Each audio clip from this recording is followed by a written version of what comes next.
இயேசு கிறிஸ்துவின் சிலுவை எதை காட்டுகிறது என்றால், இயேசு கிறிஸ்துவின் சிலுவை அவருடைய ஊழியத்தை காட்டுகிறது. இயேசு கிறிஸ்துவின் ஊழியம் மூன்றாக பிரிக்கப்பட்டிருக்கிறது. ஒன்று, அருமையானவர்களே, அவர் பிரசங்கித்த நேரம். 3.5 வருஷத்துல அதிகமாய் அவர் பிரசங்கித்தார்.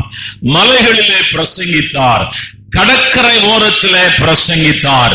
அது மாத்திரமல்ல, அருமையான ஜனங்கள் நடுவிலே பிரசங்கித்தார். அவர் பிரசங்கம் பண்ணுகிற ஒரு ஊழியத்தை ஆலயத்திலே போய் செய்தார். 2வது பகுதி அருமையான சுகமாக்குகிற ஊழியம். குருடர்கள் பார்வையடைகிறார்கள், சப்பானிகள் நடக்கிறார்கள், ஊமைகள் பேசுகிறார்கள்.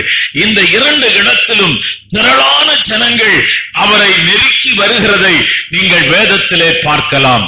3வது பகுதிதான் சிலுவை சுமக்கிற ஊழியம்.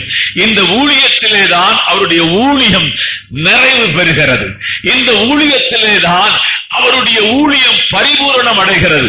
இந்த ஊழியத்தின் மூலமாய்தான் அவர் எதற்காக மனிதனுக்காக வந்தாரோ அது நிறைவேறுகிறது. Glory to God.